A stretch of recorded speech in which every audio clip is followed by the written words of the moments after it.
Well, it's been a remarkable first quarter of the season with Southend United. Our new signings have improved us, they're bedding in well, and we're fighting at the top of the Championship table. Yes, some of the best sides are underperforming massively, but we're now starting to pick up injuries. We faced two of the top four today.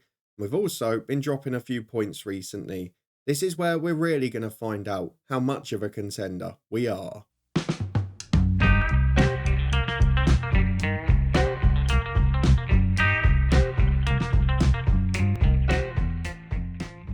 Yes, hello and welcome along to part 43 of Saving Southend with me, Daniel.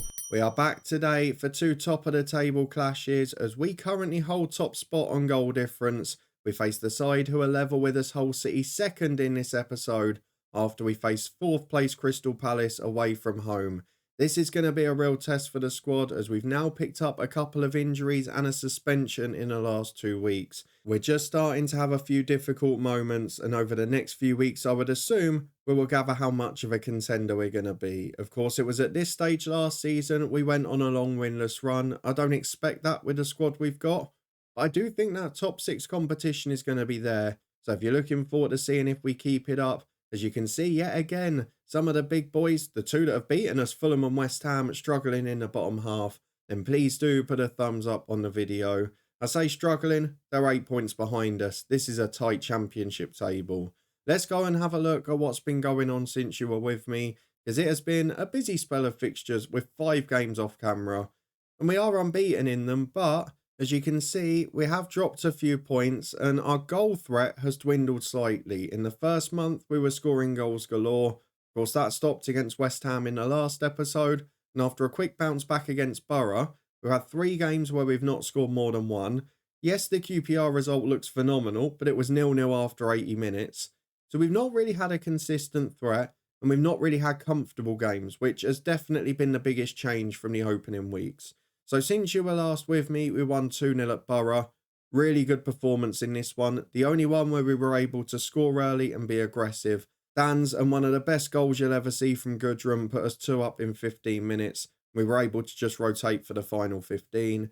At Birmingham, a 0-0 draw against a side who are very strong again. They came up with us 2 years ago, and I think they'll be in the playoff push with us this year the way things are going. They managed to hold us to a goalless draw. It was nice to get back-to-back clean sheets though, and we continued that run against Huddersfield Town, a second half winner from Jayden Danns before a thundering 2-footed challenge from Reece Russell-Denny. He's been the best trainer at the club every week, but he let us down there. In the end, we did hang on for the 1-0, but it was tense. Against QPR, no idea how we won 4-0. 0-0 after 80 minutes before Cameron Ishmael, an unlikely hero with his first league goal for the club. Then Presley McKinstry and an own goal late on followed it up to make it look very convincing. Against West Brom, bit of a tale of two halves in this game. We were 1 up and dominating at the break thanks to Joe Hugill, and McKinstry had picked up a knock just before the whistle, and after half time it was all West Brom.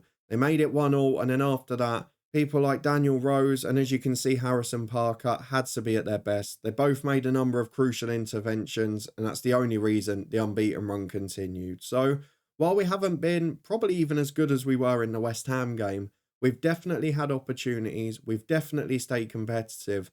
And that's what we've got to do in this division. We know it's a tough run of games with 2 of the top 4 coming up next. But then after that, we've got Salford, who are relegation favourites. Blackburn are struggling.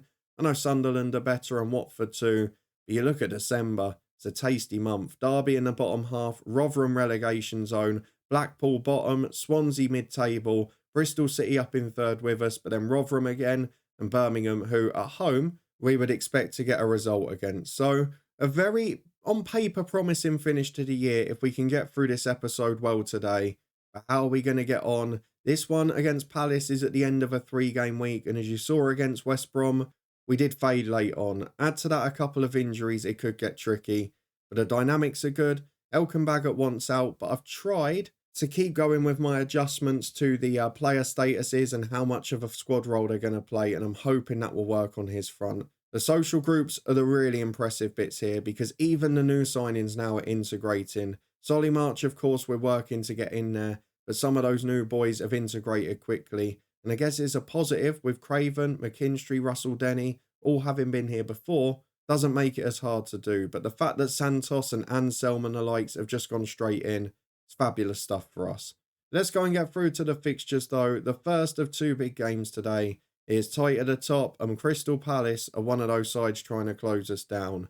Holm, Palistri, Newmar, all brilliant players. Nuamar has been a star at Luton Town during this save. He's on 66 grand a week. We're talking about players in a different stratosphere to us. But at the moment, we know we're competitive against anyone. And we've got a team spirit that is pretty much unbreakable. So let's get through to the tactics and have a look at the squad today. I've had to make one big decision in the team in this one. Morehouse has been in because of the Russell Denny suspension. Perkins has had to come in because Dan's just struggling a bit with fatigue. We've also got the problem on the right. McKinstry came in last game, got injured. Goodrum has been poor in the last couple of matches. So Solly March, back from injury, building his fitness. He's going to get a go today. He's going to play. Don't know if he started one. No, hasn't started a championship match yet. Came on in centre midfield in a couple of games, but here he's going to play off the right. We've got Craven at right back because of injuries. Parks is back in at left back. But overall, this is a good side. It's competitive. And even when we're bringing players out, like Perkins in today, March in, they're a similar standard to the ones they're replacing. The same at fullback as well. We've just got a really deep squad of good players rather than having an exceptional 11 that are all like Santos and then loads of poor backup players. So I feel that's going to suit us well in this division in particular. But we have got no squad beyond the bench today. 20 senior players, they're all going to feature. And the 11 that start are Dan Rose in goal, Parks and Craven the fullbacks with Kwanzaa and Parker as centre half, Samuel Amo and Solly March the wingers with Morehouse and Andre Santos in the middle. Apologies for the fact that I keep calling him Audrey. I've no idea why I do it, but he is improving and starting to find some form now. Hugill is joined by Perkins up front, who is still the joint top scorer this season. So let's submit the team for Palace away. And I'll be honest with you now, I'll take a draw. Let's see if we can go and get it.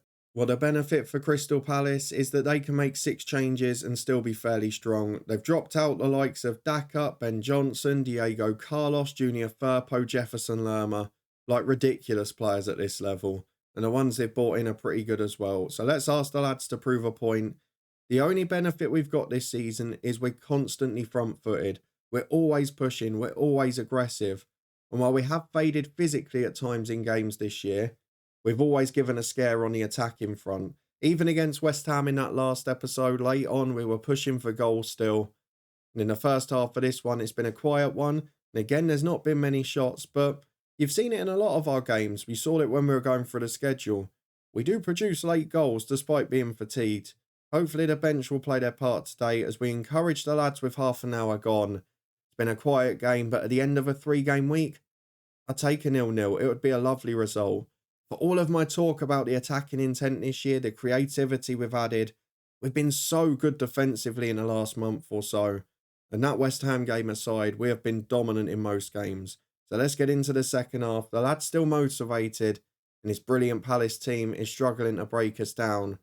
We are, though, struggling with fatigue and a couple of yellow cards as the corner comes in from Palace. Palistri to the back stick. Up it goes. It's headed half away. Samuel Amo chases it wide and it's forced back to Phillips, who finds it's his man again. Ozzo gets in. He's one-on-one off the post and on the rebound it's wide. It would have been offside anyway, but it's a fabulous intervention. And a great last-ditch challenge. We're giving everything for this team as that free kick is tipped over from Dan Rose. He continues to defy the odds. The only problem we've got in the defence here, you can see Craven on the yellow. We've not got really any sub-option there, other than to maybe drop March in, or to put Kwanzaa out there and Bag at centre-half. Neither ideal options as Perkins almost breaks free. While he is a goal scorer and he's been good this year, we are missing Jayden Dan's pace up there today. As Nuamart gets it on the left-hand side, he's done Craven again. Big ball in, Dan Rose claims it. He's having another great game. An hour on the clock, it is still 0-0. And Daniel Rose is a large part of the reason why. That throw out is not the best to Stephen Parks though. And that pass is atrocious. It's going to cost us. Why do I praise people? What timing for it? Stephen Parks gives it away. That's the reason he's been a backup most of this year. He's probably going to come off in a minute now. An hour gone. It's not been the greatest performance, but look, we're out of steam away at one of the best teams in the league. And I go back to what I've said again this season. The games we've lost, Fulham and West Ham, top former Premier League sides, and Crystal Palace are no stranger to that as well. Phillips gets the ball out on the right to Nelson. We'll make the subs after this attack. Don't let it be like the West Ham game where we concede 2 in a minute. Holm gets down the wing, crosses into the back post. Nuama's up, March heads away, Parks flicks on. Only as far as Holm again though. We need to cling on here. 2 in a minute would not be ideal. It'd be game over. And it's just wide from Ahamada. 1-0 it remains to Crystal Palace. But now we've got to make changes. And I'm going to have to put someone right back. Do I go Solly March, who can't really do it? Especially against such a physical option. I think I go Kwanzaa. We're going to put Baggett left centre half. Left back will be Ishmael. We're going to replace Solly March with Goodrum. Roddy McGregor on for Morehouse. And then the final one is going to be Hugo off for Aaron Presley, who has scored a couple off the bench this year. 25 to go. I'm not sure we get anything out of this game, but we're going to be aggressive late on. And we have scored late goals a number of times as Perkins on the left, through to Ammo. Back to Ishmael again. Samuel Ammo makes the run for the 1-2. Good ball in for Perkins. And he always has an eye for goal. Sonny Perkins pops up with another. He's done nothing today. He's not been involved. And he gets that equaliser. That's the grit in the team. And they've been forced into bringing their best centre-half on. Diego Carlos joins the fray. Now it's Nelson down the right. They're going straight from the kick-off with Palistri. I mean, it's ridiculous that we're competing with teams with these names in. Look at Santos in the middle there. He's getting fit now as well. Helping out defensively. He could be our equivalent of Ross Barkley at Luton in real life. As Ozzo gets the ball on the left for Palace. Here they come again with Mustafa. Was that offside? Apparently not. Where's VAR when you need it? That looks off to me, but it's going to be given. James Artwell has got the goal-scoring knack that no one in our team has managed to match this season. 7 for him. Ishmael at fault this time. Both left-backs apparently not good enough today. As Perkins gets it from the kick-off. This is turning into a thriller. Presley looks wide to Goodrum. He's got support, but turns his man. Goodrum to the byline. Chance to cross. In towards Presley at the front post. It's 2-2. We scored from the kick-off with Aaron Presley. And what on paper is our backup strike force has delivered a goal each at one of the best teams in the league. And it's only their top scorer Artwell who's stopping us. And look at the state of him. Wonder kid from Liverpool on 40 grand a week. And we're competing with this. It's 2-2 with 10 minutes to go. We've got no subs remaining. We've got no legs in the tank. But yet again, we're doing our bit. We're competing with the very best. And if we want to be in that top 6 mix this season, these are the sort of results that are going to do it for us. I'm going to unashamedly time waste here because we are looking a bit out of puff and we've got a week off after this game. So let's just get through it, get the point on the board and say thank you for another unbeaten week and move on. 5 minutes added on. We're 30 seconds into it. And I think we're about to pick up a very good point. Possibly one of the few games this season we didn't deserve anything from. But we've got the fight in the team. We've got a goal threat in all 4 strikers. And this time it's Aaron Presley and Sonny Perkins who keep us top of the table with a goal apiece to gain a point. Bristol City up to second with a draw against Luton after Hull lost at home to Fulham. But now it's getting a bit tighter up there, isn't it? Did West Ham lose again? Or have they not played yet? They're on 18 points as well. And it's all getting a little bit tense, isn't it? Only 6 points separating most of the top half, but we go away to Hull next week. In fact, we might be hosting them, might we? First v third, 1 point separating us. This game's going to be huge. Back in a minute for another big one. Well, here it is then. Fitness test time ahead of the Hull game, and Dan Cox has picked up an injury. We are now just separated by 1 point in the top 4. Coventry have played on the Friday night and got a win. So not the sides that the bookies perhaps expected at the top of the Championship. Their title race is sort of the mid-table teams with Fulham, West Brom, West Ham, etc. But this is a massive opportunity. Let's go and get through to the fixtures and see who we can put out. We should have Russell Denny back from injury. Aside from that though, I think we're fighting with the same squad. So he'll replace Dan Cox on the bench. And again, it's just the 20 senior players. I know Perkins played well last time. I think I'm going to bring the pace of Jayden Dans back in. And I'm also going to go for Morehouse out for Russell Denny. Now take Solly March out for Goodrum, who was good off the bench last time. And then at the back, I'm going to bring Ishmael back in at left back, who not rated quite as well, but he's been the better of the two this year. Solly March will be there as an extra sub option defensively. We've got a balance to the squad regardless, and that's the benefit of having players like March, like Anselm, like Perkins, who can play so many positions. But from last week's team, I think the only change is Ishmael at left back, Goodrum right midfield, Jaden Dans up front, and Russell Denny for Morehouse. Otherwise, we're looking very similar. 7 of the same team, we've got that spine. So let's hope it can deliver for us again today. We're at home to Hull City in a big top of the table clash. And these are the sorts of games that will probably determine whether we can maybe battle for the top 2 or whether it's just in that pack chase in the playoffs. Let's get through the first half and ask the lads to prove a point. It's sold out with the slightly depleted stadium capacity at the minute, but that'll be amended soon and we'll have a bigger one than ever. Into the first half against Hull, and hopefully a good result on the way. As early doors, it is a corner for the visitors and they've got one in at the near post. Now, I'm not quite sure what's happened there because the man who was set to mark the near post has come off to try and win the header. And that little lack of discipline, that poor decision-making moment, has cost us the goal there as Ishmael goes in behind, and that's dealt with by the goalkeeper who clears long downfield. A worrying start for us there when we've had such a good defensive record too, as Ishmael finds Santos up towards Dans, gets to the byline on the left, cuts it back to Sam Ammo, in towards Dans again, just beaten to it. And Paddy McNair can bring the ball away. Experience in their team with him and Loser in the middle, and a lot of youth either side of it. Connolly up front holds the ball up for McNair. Support on the left, and I tell you what, when we're starting to face these top teams, we're just getting found out a bit defensively. The runs of clean sheets in other games not matched, and I've got to say this year, generally speaking, we've looked more convincing away from home than at home. It has been a bit of an issue, particularly going forward, as Connolly's in again. Oh, we're falling apart. Not the start we were hoping for here. We can certainly see why Hull are up at the top of the league. And as it stands, they're going top of the division here. It has been coming for a few weeks. Those dominant displays not quite there. Maybe we're just hitting a sticky patch as Kwanzaa just passes it straight to them from a free kick. And it's gifted them a chance to counter here. Norton Cuffy in from the right. And Hugh Gill, fair play. He's the man who didn't get there.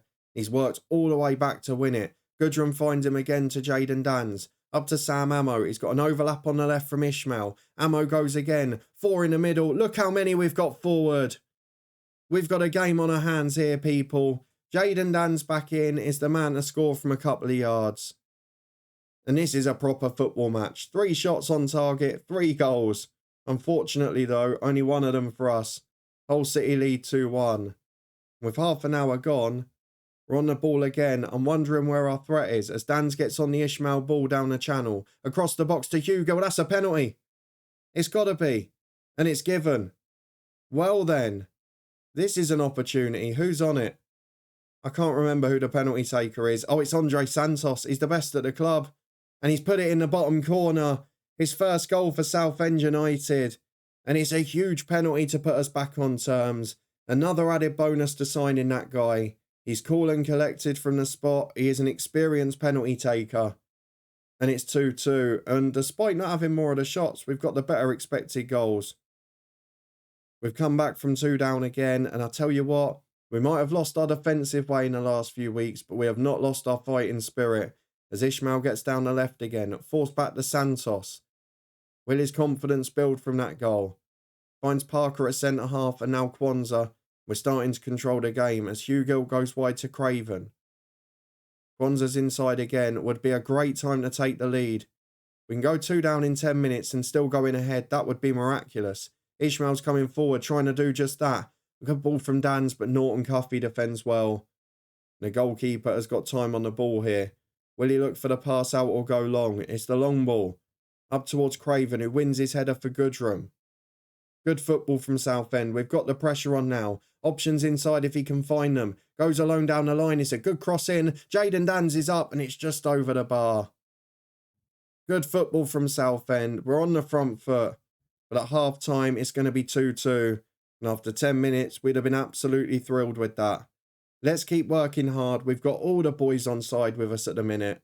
They're giving us everything on the pitch. They're delivering remarkable results. And at the moment, they deserve all the praise that's coming their way because we're 10 gone in the second half. Yes, the stats are generally on whole side, but we've put in one hell of a performance to get back in this. As Hugo's got an injury, he's going to come off for Presley. Morehouse will replace Russell Denny, who's not looking great.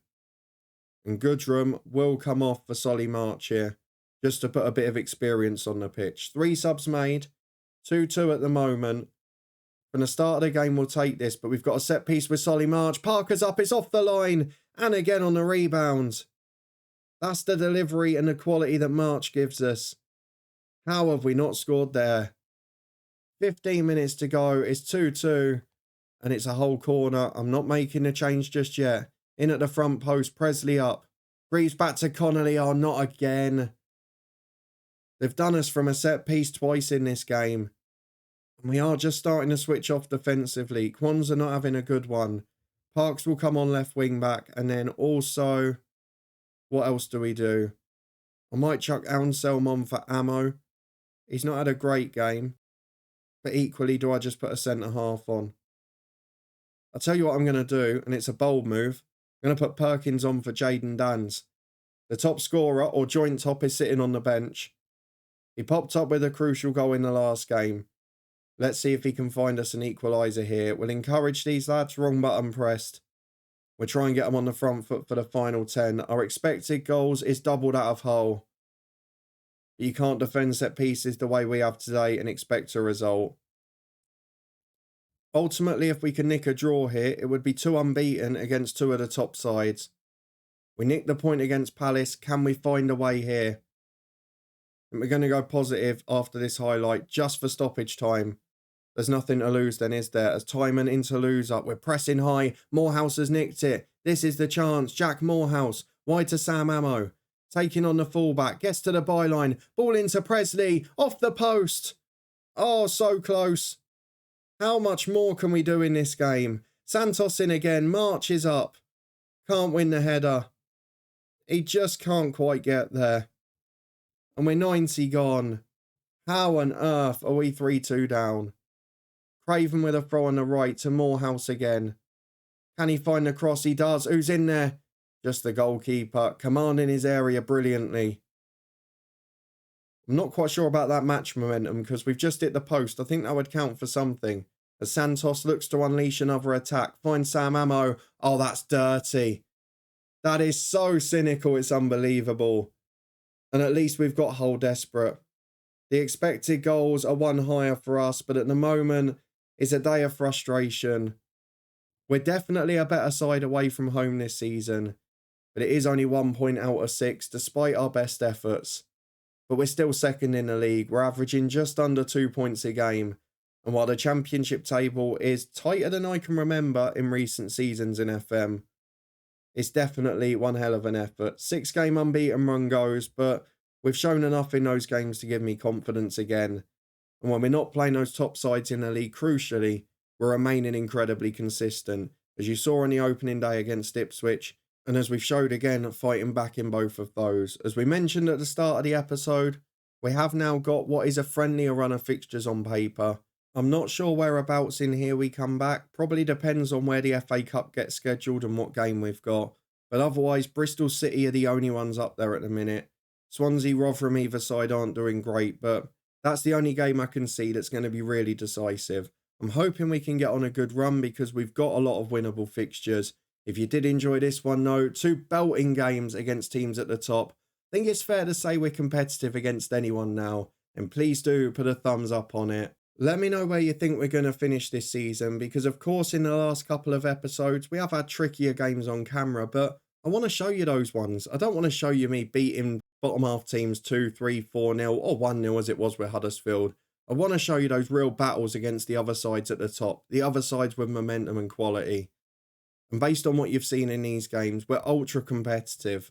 Where do you think we're going to finish? Is it going to be top half? Is it going to be playoffs? And have we got a chance at the top 2? Probably not based on the lack of consistency. If you want to stay up to date and find out though, please do subscribe and turn that notification bell on. We'll be back tomorrow with a season finale from the head coach. before we've got some very big decisions to make there. After that, we'll be back here in 2 days' time to continue our second championship season with Southend. And so far, touch wood, things are looking pretty tasty here. In the meantime, though, you can find the head coach playlist, the Twitch channel, football podcast, and our latest guide all up in the eye above. But thank you very much for watching, for supporting the show as always. And I'll see you back here in a couple of days' time as we look to fly again with Southend United.